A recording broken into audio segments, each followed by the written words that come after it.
What's up, everybody? My name is Daniel, and today we are going to be ranking each of the 28 episodes in season 1 of Bite Size Holloween.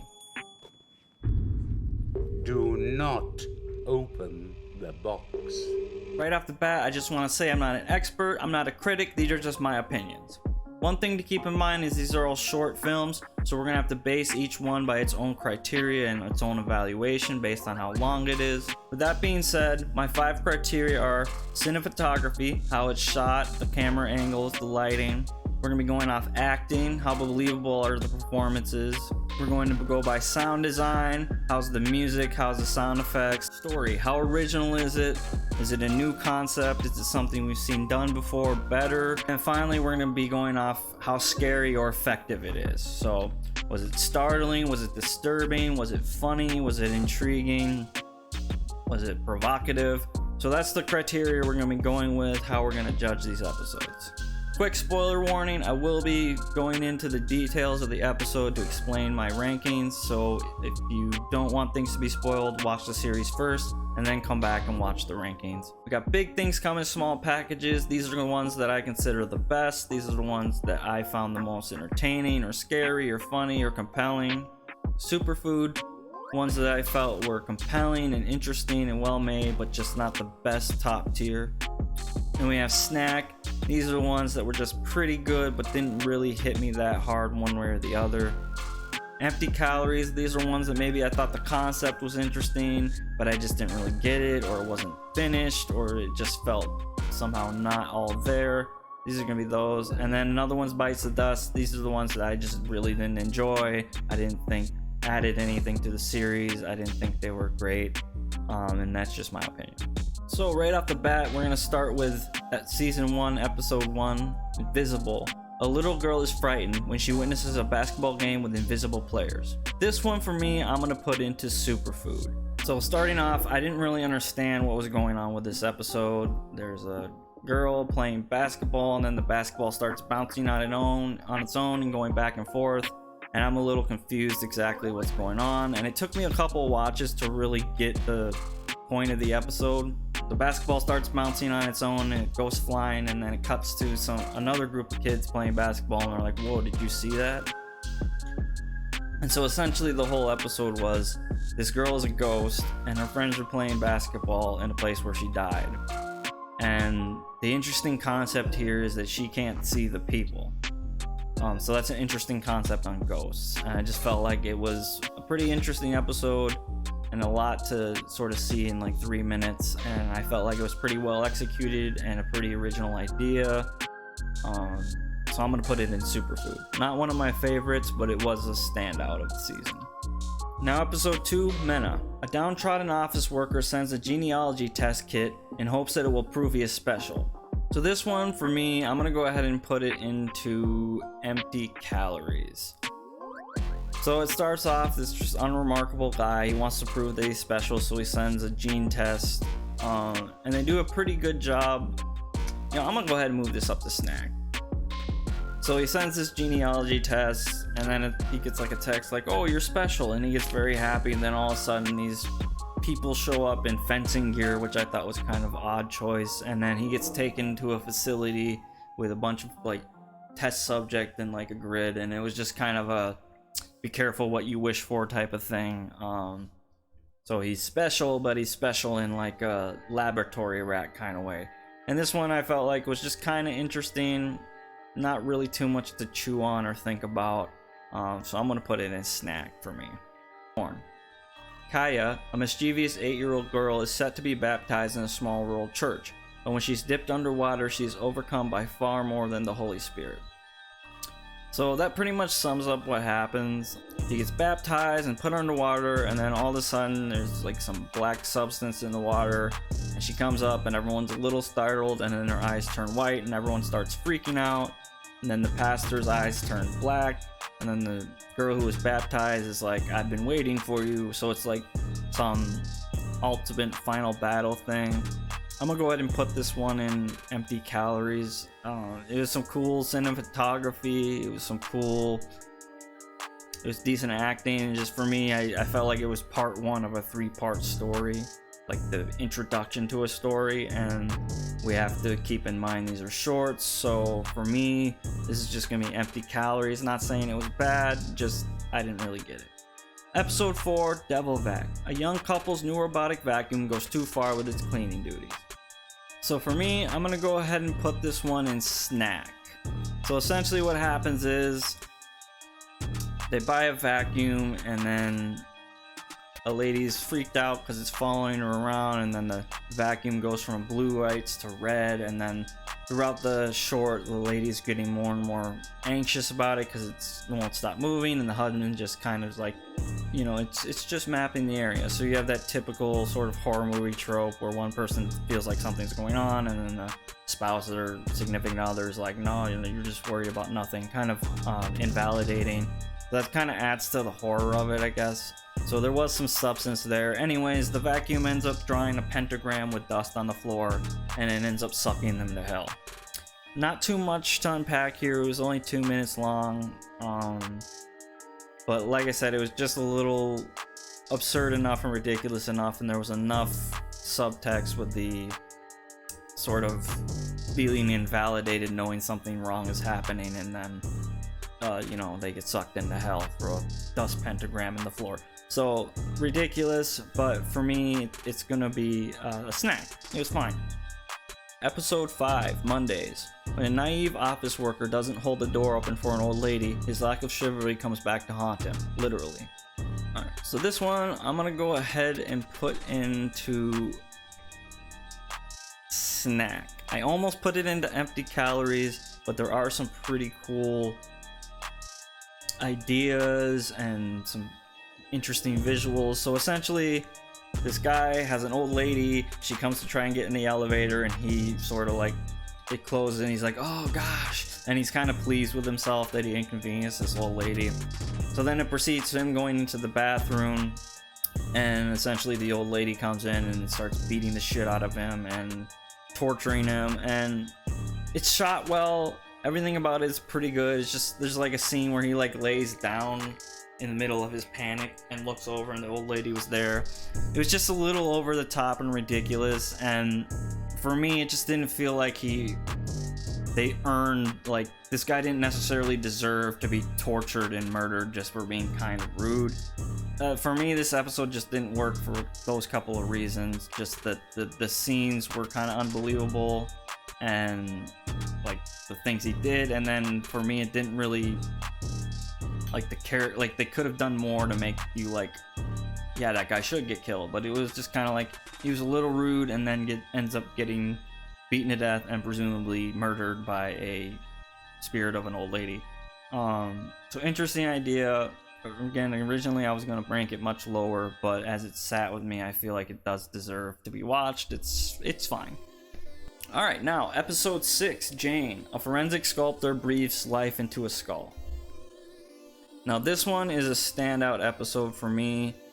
It is one of the most memorable episodes. It's only 2 minutes long, but I'm going to go ahead and put this one, episode 6, Jane, in big things come in small packages. Because what makes this episode great is, one, it's only 2 minutes long, and it starts off with this forensic reconstructor who reconstructs faces based on the skull and the indentations and everything to identify John Doe, Jane Doe skeletons, right? So she explains how they go through the process of reconstructing a face using clay and the different like indentations on the skull that you can base on how they look and stuff, and she ends up putting it together, and then she's like, hey, this looks kind of familiar, and it ends up being her face. And then there's just this like Jane, like zoom in, and it's like a back and forth thing where she like realizes that's me.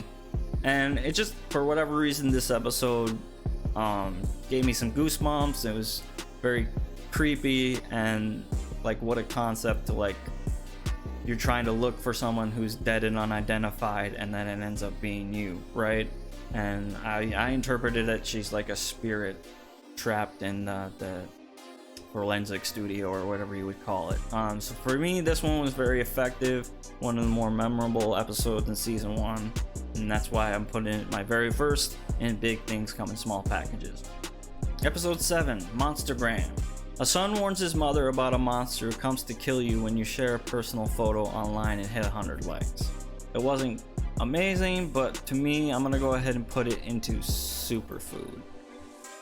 It's not very scary, but there's some interesting concepts. So essentially the mom takes a photo of the kid in the bathtub and he's like, don't post that. So the lore is that if you post, the kid starts telling his mom, if you take a picture that someone doesn't want you to post and it gets over 100 likes and the monster doesn't like it, he's gonna come and kill you. So the mom's like, monsters aren't real, honey. Like, I posted thousands of pictures. And the kid's like, well, you've never gotten 100 likes. So the mom takes the picture and posts it and ends up reaching 100 likes. And then out of the bathtub bursts this kind of ridiculous sponge monster, and like there's a duck that comes out of the back of it and like pecks and demolishes the mom's head, and blood squirts everywhere, and you see the skull, and it's very sort of gruesome. The effect is decent. And then the kid's like, Monstergram! Like, so it was a cute episode. I thought it was funny enough. And enough subtext of like the culture and how obsessed we are with likes and stuff and social media presence, and like people are willing to not be great and post things just to get social media follows or likes. And I felt like there was enough subtext there and enough humor and enough gore and enough absurdity that it was a standout, but not necessarily one of the best in the season. Which leads us to episode 8, Creature. Don't let it smell your fear, a part of Hulu's Bite Size Holloween. So that's kind of a lame description. So essentially, it's these people in a post-apocalyptic setting, presumably, and right off the bat, I'm gonna go ahead and put this one in snack. So there's these people, they're in a subway, presumably is the apocalypse, something like that, and they're like, don't let, like, it feeds off your fear. And then all of a sudden these people end up getting one by one taken out of the subway, and then finally the lady's trying to get away and she inexplicably falls down and then looks up, and then you expect her to be scared or get killed by the monster, and then she's like, really? Like, bad CG, that's what I'm supposed to be afraid of. And then the joke is that CG isn't scary, and like a lot of people don't like modern horror films as much because practical effects were way more visceral and tangible. And so there's some meta fourth wall type breaking that I thought was interesting, and then a little sugar on top at the end. She tries to like leave the subway and then she ends up glitching, so it's like, oh, she's part of it. So this one was decent. There was enough there, not necessarily a standout. I wouldn't necessarily recommend it, but it was fine. Episode 9, The Mime. A self-involved pedestrian accidentally angers a sinister street mime and pays the heavy price. So this one I'm gonna go ahead and put into empty calories. It was visually interesting with the mime, but it didn't hit for me. So a mime's out there doing her thing, right? And then all of a sudden, some cocky dude like knocks over her change hat, and he starts mocking the mime doing like this type stuff. And then mime gets pissed and sort of traps him inside of, like blocks his movement, and then traps him inside of like an alternate dimension mime thing, and ends up crushing him into like a tiny box, and it squishes him. Just for me, it didn't really hit. Like, there was no, granted it's in only a few minutes, but for me, maybe a lot of people are gonna like this episode, but for me, it just didn't make any sense. There was no, even in the brief time, there was no explanation for why a mime could do this. It just didn't hit for me. It just was a little too silly, and it didn't seem like it was trying to be silly. Like with Monstergram, it was like obviously silly, but with this one, it felt like there was supposed to be real terror and real anxiety about it, and it was just too silly of a concept for me to really take serious and be afraid of. So that's why I'm putting it into empty calories. Could have been worse, but it's definitely not one that I recommend, I guess. Episode 10, Gregory. A passenger refuses to give up the seat and meets the airline's newest employee named Gregory, sent to remove him. So essentially in this episode, you have this guy who's the last person to board an airplane, and they're like, hey, we need to make room for this agent, so you need to get off the plane. We'll offer you a voucher. The guy's like, no, I'm not leaving. So then he gets up, and then all of a sudden this pretty scary humanoid creature starts coming down the aisle, and it's about to grab him, and he's like, no, I'll take the voucher, right? So there's some humor there. And then he ends up coming, he like wakes up and he's like, oh, I'm safe. And then he goes back to sit in his seat. Everyone has like a blank stare. So there's like some frightening aspects to it. And then all of a sudden, like, and there's a guy sitting in his seat. He's like, we're sorry, sir. You were the last person here, and we do have the policy. And then all of a sudden, Gregory, the monster, ends up coming back out and actually gets him. For me, I'm gonna go ahead and put this one into superfood. I felt like it was some genuine tension and curiosity as to what's gonna happen, and it ultimately paid off. The monster was creepy. The cinematography was good. It was an original idea. It's a creepy idea, right? Episode 11, Don't Go to Wildor. When his brother goes missing, Chuck journeys to an abandoned house and finds an impossible doorway to a hellish alternate reality.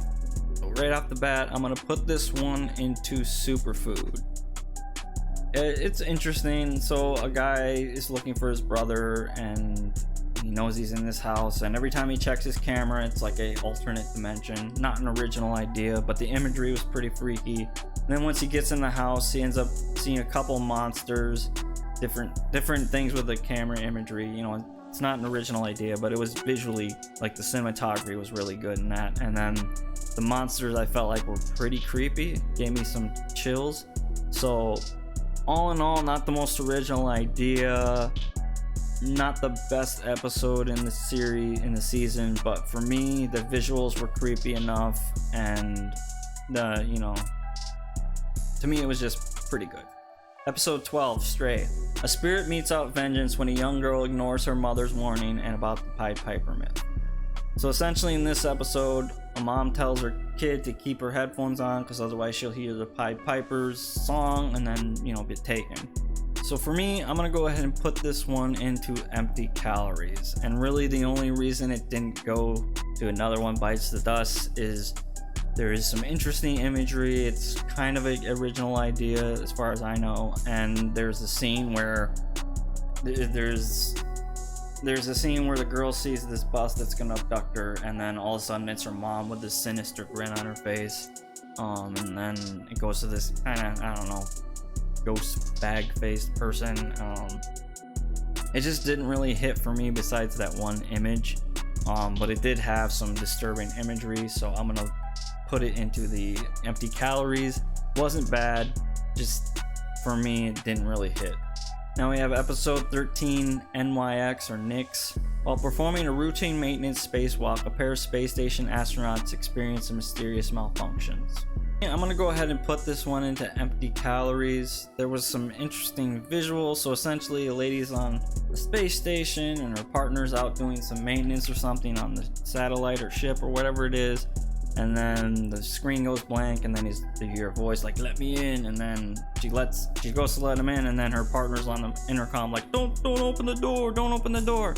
So, not necessarily an original concept. It seems very familiar to me. Like, maybe it's original in the idea that it was in space, but never in like I feel like it's been done a million times where someone's trying to get in pretending to be someone else, and then you hear like a text message or whatever, like, where you at, or whatever, like shows that it's not the person that it's supposed to be.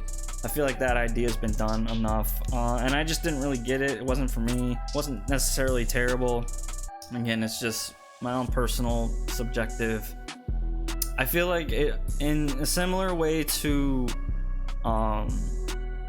the Rebirth episode, it felt like the beginning of a story, and we have to like base these on a one contained story. So for me, if it was like a complete story, I'm sure it would be at least a snack or even superfood, but because it was just like the beginning of a story, in my opinion, I have to put it in empty calories.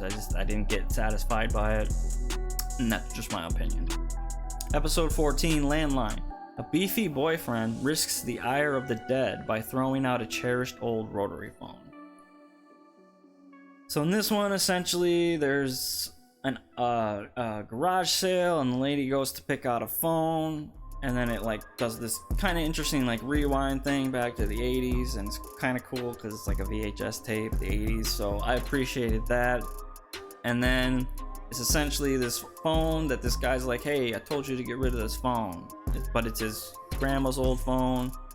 And then, you know, some weird things happen, and then his grandma ends up falling. His grandma like tries to throw the phone away, and it comes back. He picks up the phone, but it's not that phone, it's the phone that he unplugged that's ringing in the garbage or whatever. And then there's a scene, he picks up the phone, and it's his grandma, and ends up choking him with the phone cord. Kind of ridiculous. But there was some cool imagery and some cool ideas, so I'm gonna put this in empty calories. It just didn't really work for me. Maybe it was just too much story in the time they were trying to frame it, but I just couldn't decide if it was trying to be ridiculous or funny. And I just don't think it was on the level of the ones that are in the snack category. There's some cool visuals with the 80s thing, the rewind VHS type thing. It's just, for me, it left a empty feeling for me. Episode 15, Clock. In a mysterious parking garage, a businesswoman is haunted by the ticking of a biological clock in her head. Let me just say right off the bat, this is created by Hulu, and then like 2 years later we got a movie called Clock that's kind of based on the same premise. But with that being said, this one I'm going to put into big things come in small packages. Now, I'm not a woman, so I don't necessarily relate to the biological clock in my head, but I am a human being, so I have the biological instinct to reproduce, so I do understand it in a certain capacity. It's just different for males, I assume.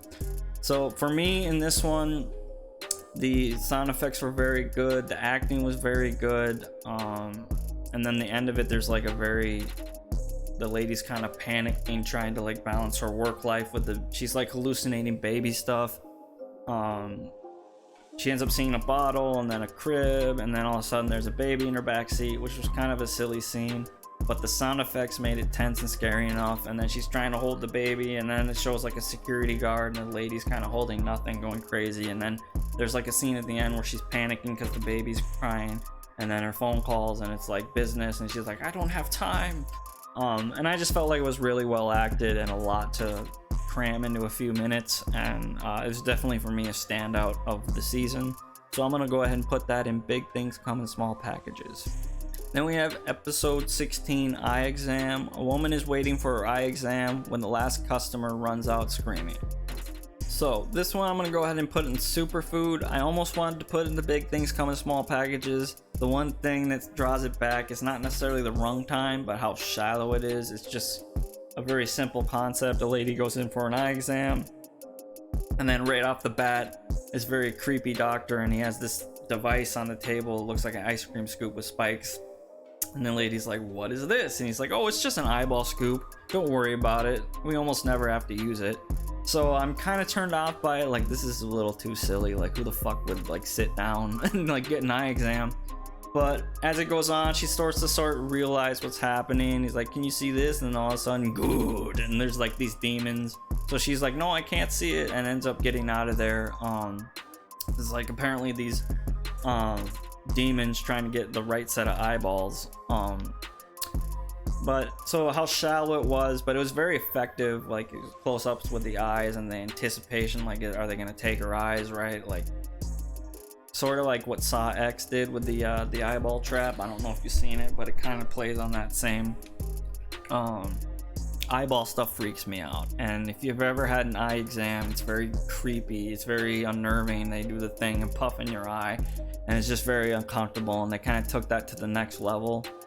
And I would have really disliked the skit. It probably would have been empty calories if it just was scary, but the lady starts to wise up to what's going on, and it's like, get the hell out of here, right?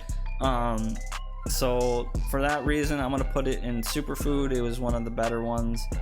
If there was a little more substance to it, it might have ended up being big things come in small packages, but definitely for me personally, it was one of the more uncomfortable, well executed, scary, tense ones of the series. So it's going into superfood. Then we have episode 17, Retreat. A woman in a silent meditation retreat is getting strange vibes, but is it all in her head? So this one for me, I'm gonna go ahead and put in another one, Bites the Dust. Now, I hate being a dick about it, but it's just this lady in a meditation retreat, and she's like, I'm doing really good, and then all of a sudden she sees the instructor, and she's like, I'd hit that, and then the instructor starts looking at her weird, and someone starts whispering in his ear, and she starts getting weirded out, and ends up running through the forest with all this, like, I'm gonna die, well, is anyone gonna care, is my cat gonna care, and there's like, interesting sort of self-talk and psychology. There's sort of an interesting message going on there, and then it ends up like the people see her, and then it's like you think something's bad's gonna happen, but he puts his hand on her chest and he's like, oh, that feels good, everything's fine, and then all of a sudden he's like, I can hear your thoughts too, or whatever. So he was reading her mind, and I don't know, it was fine, but to me it was just one of the not good, like, it wasn't bad, none of these are bad, like the cinematography was fine, the acting was fine, it was all fine, but just for me the story didn't really hit. I didn't see where the threat was. It was more of like a sci-fi thing than a horror thing, and maybe the horror is anxiety. For me, it just wasn't good. Then we have episode 18, Trouble. Trouble follows Dante, a pianist who unwillingly agrees to the last-minute gig at a plantation wedding. Upon tuning the piano, he encounters the unexpected, and fragments of a past are brought to life. So this one for me, I'm gonna go ahead and put into empty calories. I'm sure it's a lot more meaningful to some people with different backgrounds, but for me, it just didn't really hit home. I didn't really understand it. There was some interesting commentary on like race and like subtle racism. I felt like they did that pretty well in the beginning of the episode. There were just some things that really didn't click for me. Like all of a sudden he's like, those are slave houses. It's like, how could you just like identify readily that it's a slave house? Like, I mean, unless you were like a professor of that, but like, just like, oh, I know exactly what that looks like. It's just kind of silly. But there was some interesting racial tension stuff going on, and some interesting musical themes. It's just, for me, I didn't really get the subtext, and maybe that's just because I'm ignorant with history and everything. It's just, for me, I didn't really get the episode. He goes in there and starts playing piano, and then there's water leaking under the floor, and maybe I'm just not getting that episode, and maybe it's a lot better than I'm reacting to it. It's just, for me, there was some interesting stuff there. It was the longest episode in the season. For me, it didn't hit. I don't know, I didn't get it. Then we have episode 19, Costume Change. A particular little boy refuses to take off his Halloween costume. So this one, for me, I'm gonna go ahead and put it into snack. And the only reason it's not superfood is because it's just kind of, it's 2 minutes, there's just not much to it. But essentially a boy's dancing around in a pirate costume, and his parents are like, when's he gonna take off that costume? And then they're like, he just wants to fit in. And so right off the bat, I'm kind of confused, like, fit in as a pirate, and then it's Halloween, so I'm like, oh, okay, he wants to fit in because it's Halloween, he wants to wear a costume. So they do the trick-or-treating, and then he comes home and he's in his regular clothes, and then his parents are like, don't you think it's time to take off your costume? And then it shows like a zipper, and the kid takes it off, and he's this red sort of monster kid, and it was just really cute. He's like, good night, my little monster. And it was kind of a interesting, you know what, I'm gonna go ahead and move this up to superfood, just because I felt like it was really cute, and there was sort of the layers where it's like, he's a pirate and he just wants to fit in. And I didn't get it till the end, till he showed the zipper. I'm like, oh, the costume is the human costume.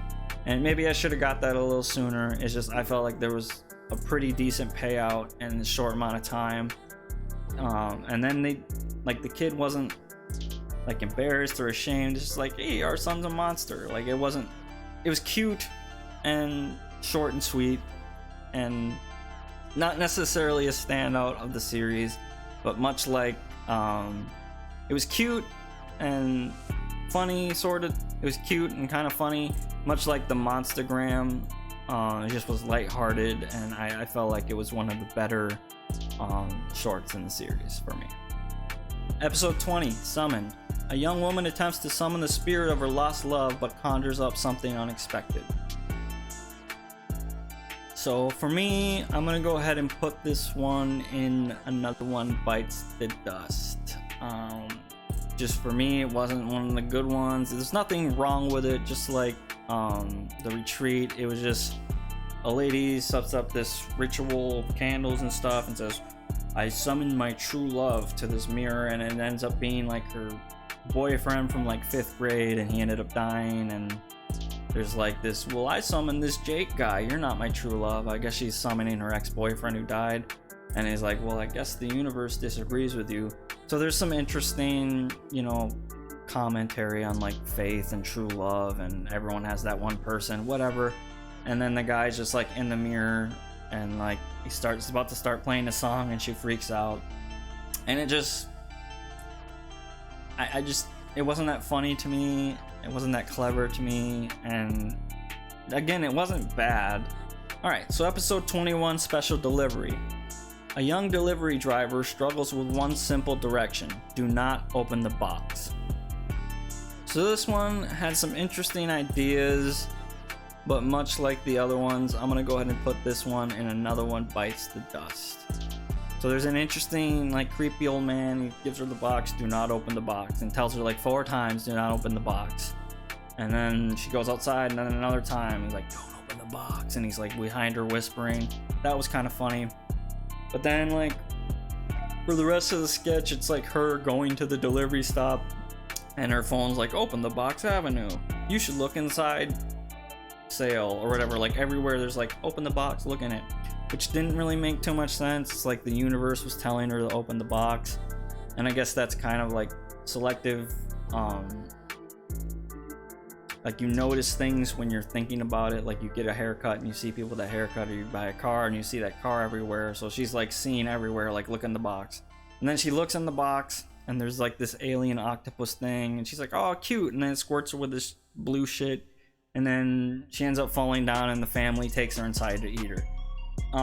Like, there were good individual parts, but like nothing that was like coherent. So just for me, again, like all the rest of them, not bad, just didn't really hit me in any significant way, and it was kind of incoherent. Of all of them, it was like the most incoherent, like my thoughts. All right, so now we're to episode 22, Thirst. In a dystopian future, South Los Angeles, a father and daughter avoid sweating, crying, and drinking water while trying to escape a moisture-sensitive monster. So this one for me was actually one of the more complex stories, and it was one of the longer episodes in the season. And for me, it was actually one of the better ones. I'm gonna go ahead and put it up to superfood. I wouldn't quite say big things come in small packages, just because it was a little unclear with what the rules were. But essentially, there's a dad telling her, don't sweat, don't sweat, don't cry, don't spit, because then it attracts like these zombies that crave water, and you can't drink the water because then you'll turn into a zombie, I guess. So then the question becomes, how are they surviving at all if they can't drink any water? And then, like, they didn't mention bleeding, like, and then it, like, just the concept, like, you can't control sweating. And so they're running from the monster because the girl sets off a water machine, and then they're running from the monster, and the dad starts to sweat, and he gets dragged away. And it was just kind of like, there's no reality where you wouldn't sweat and then attracting monsters. Like, and especially they're like hiking across a wasteland, like, you're gonna sweat. There's no way to avoid sweating. You can avoid crying to a certain extent. You can pretty much avoid spitting, but you can't avoid sweating, and they kind of ignored bleeding. Like, so just for me personally, and then there's this device that they wear that keeps them cool, I guess. Just for me, it was just kind of maybe too much to tell, but like the cinematography and everything was cool. It was an interesting idea. I've never heard that, like, water craving zombies. But it just, if it would have tightened up a few things, it would have been big things come in small packages. But for me, it was just one of the standouts, not like the premiere episodes. That brings us to episode 28, Old Maid. A bride is scared to be married to her groom, and an unknown person slips an old maid card under the door. She soon finds out the card is something far more sinister. So for me, I'm gonna go ahead and put this one into superfood. And I'm only not putting it to big things in small packages because how shallow it was. But it had one of the more genuine jump scare, like frightening scenes in the whole season. So essentially, there's a lady and she's getting dressed for a wedding, and someone slides a card on the door. It says the old maid, and it's this sort of creepy illustration on like a playing card. And she doesn't think about it, and then she goes about her bride getting ready for her wedding thing, and then all of a sudden there's another knock, and it's the same card, but on the back it says twirl. And I'm thinking like, why would you do that? Anyway, she twirls, and then, you know, I'm expecting her to be trapped inside the mirror, but then when she looks back, there's this old lady in the background, and then she looks back at the mirror again, and it's like the lady's like right next to her. Nothing really new, jump scares, you know, that's why it's not big things come in small packages, it's just superfood. But the face, like the mask, the whatever on the lady's face, like genuinely creeped me out. It was genuinely frightening, like genuinely disturbing, which for this series, just for me, that was one of the only times I was genuinely scared, like genuinely like, oh shit, like it startled me. The face was very creepy. It's like this decrepit old smile, you know, creepy smiles are creepy. Anyway, for me, it's one of the better ones. Scarier ones, it's just a little too shallow for me to put it up into the top tier. Episode 24, Baby. Adopting a mysterious cat has strange consequences for Aaron, whose boyfriend is too distracted to notice. So essentially in this one, so I'm gonna go ahead and put this one into empty calories. I love cats, otherwise it'd probably be another one bites the dust. So essentially they go online, they're like, we want a cat, and then a cat shows up the next day. Whatever, kind of weird, right? They just drop off a cat without letting you know anything. But the cat ends up biting the lady, and then it's like, oh, that's weird. And then she hears a cat talking to her, and then slowly sort of morphs into a cat, and the boyfriend doesn't really notice, and she starts acting like a cat, and there's like different scenes of her acting like a cat. It's an original idea. I just felt like it wasn't executed well, and there was a little more they could do with that interesting concept of like spider cat, you know, like Spider-Man. She like was turning into a cat. I just felt like there was a lot more they could do, and like of all the ideas, it was like probably one of the better ideas of the 28 episodes, but it was just executed like not great. So, and I love cats, so for those reasons it kind of just lands in meh. But if not for me loving cats and the fact that it just fell short of its sort of original fun idea of like you get bit by a cat and then you're turning into a cat. I don't think I've ever heard of that. It's like a spin-off werewolf. It's not a crazy idea, but just for me, it was a letdown. Episode 25, This Old House. An aging diva's reality comes into question when she wakes to find that her house has been placed up on the market.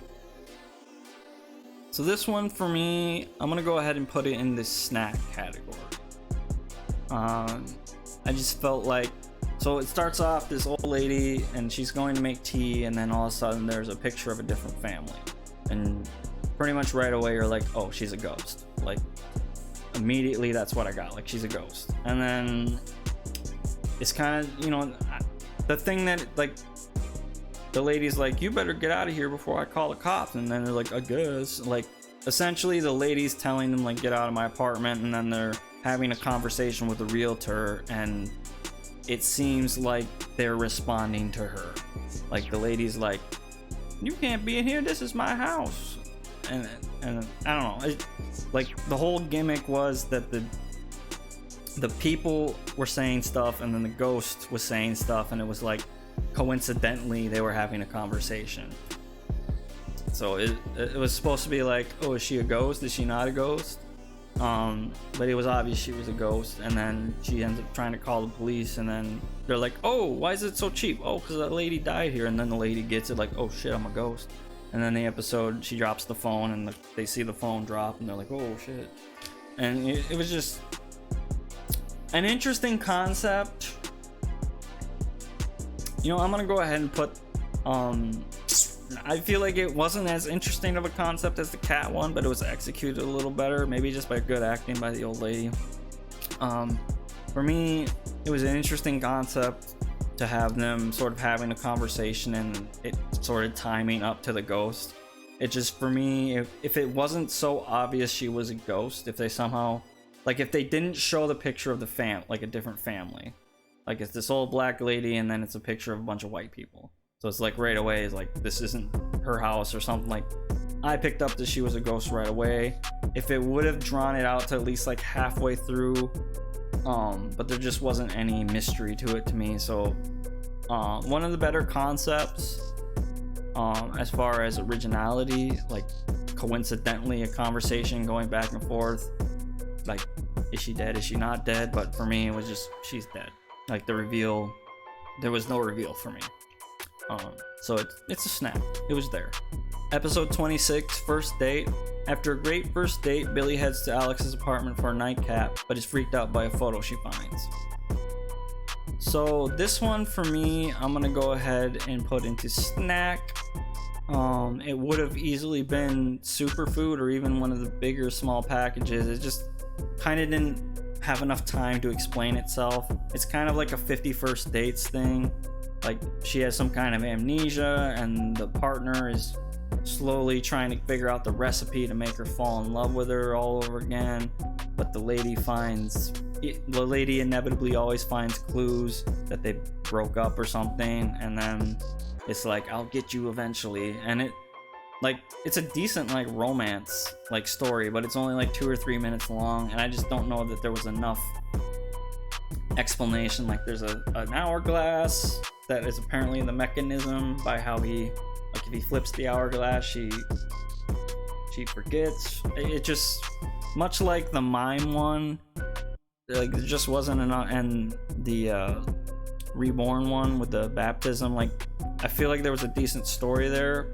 This one's above that because I just really felt like the acting was good and the couple seemed like a really cool couple. It was a good romance short. There wasn't enough like time to explain it and get into it, otherwise it would have been one of my more favorite ones, but it was there and it was good. Episode 27, The Lake. A Moroccan woman and her American boyfriend hike in the Atlas Mountains were the witness to a strange meteor crash. So this one I'm gonna go ahead and put into an empty calories. And the only reason it's not another one bites the dust is because I feel like there might be some kind of subtle story pieces that I'm missing. But essentially, and it doesn't even kind of make sense because like there's this couple hiking and they're having kind of an incoherent random conversation about meeting their folks. And then they walk by this guy whose eyes are glowing. So it's like, okay, it has something to do with that. And then a meteor hits and they're like, let's go check out the meteor. Like, they go to check out the meteor and then like I feel like it morphed into a lake, and the guy goes into the lake and comes out and his eyes are glowing, and then he kisses the girl and then her eyes are glowing, and they're like reconciled. Like there's some interesting stuff there. That's why it's not another one bites the dust. Like there's some interesting concepts. I just feel like one, the glowy eye thing, like the man they passed way before the meteor dropped, eyes was glowing.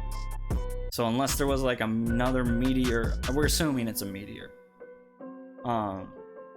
So I guess there could have been another meteor that made alien meteor drop, and that's why that guy's eyes were glowing. It just, for me, I didn't really get what was going on. It wasn't particularly, it was dark.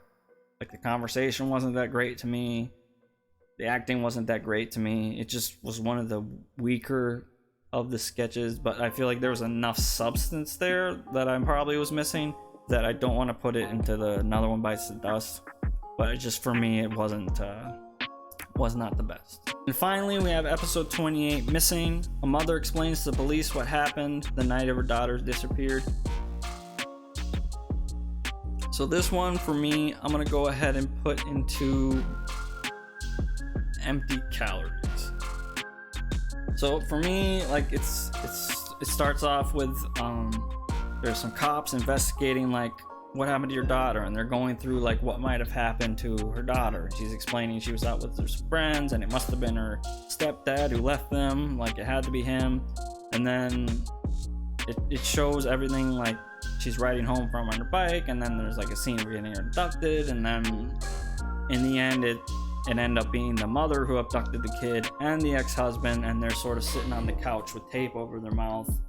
And my main question is, where were they like being abducted? Like it didn't show them being stored anywhere, and there was no explanation for how they were subdued. They're just sitting there on the couch with tape on their mouth watching a TV show, and it's just regular tape. And it didn't really hit for me. I get like, oh, the twist is she was the one that abducted them. Whoa. It just, for me, it didn't really hit. Might have been because it was the end of the 28 episodes, so it was just kind of not as startling by nature of exposure. But for me, it just didn't really hit, but it was kind of interesting. That's gonna do it for my ranking of season 1 of Bite Size Holloween. There are 2 more seasons I'm gonna review. If you like this, please go ahead and hit that like button and subscribe. We'll be doing a lot of different types of videos to sort of figure out what my niche is, but I just felt inspired to do this, and I haven't seen much content about it, so I was like, why not?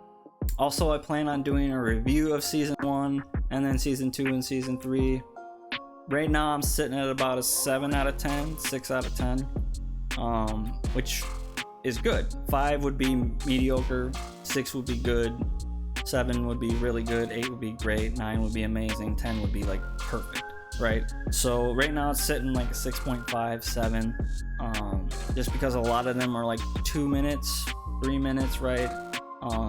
There's a lot more of them in the middle categories than the high categories. In fact, I'm actually surprised when it's all said and done, there's only 2 on the top category. But I'll put a link in the description where you can go and rank these yourself if you've seen it and you want to share your rankings, or just go on the website and do all the other tier lists. Like, it's pretty cool. Hopefully the images are recognizable enough. You have to upload your own, so I kind of just googled and got a screenshot or whatever of each episode. So with that being said, I really appreciate your viewership. If you made it all the way to the end, you are a real one, and thank you very much. That's gonna do it for me with this video, guys. Hope you're doing good and have a blessed day. Hope you have a nice Halloween. Hope everything's going good for you. And yeah, again, my name's Daniel. This was a ranking of each of the 28 episodes of season 1 of Bite Size Holloween. I thought it was pretty entertaining, and I'm glad we did this. Anyway, thanks again for watching. If you have any of your own opinions on rankings, or if you agreed or disagreed with anything I said in this video, just keep in mind it's just my opinion, and I'm just some random guy, not an expert, not a critic. But go ahead and share your comments and opinions down in the comment section. And of course, if you went and did a survey, go ahead and post that so we can all check that out and sort of see and compare how people felt about each episode. Anyways, thanks again for watching. Peace.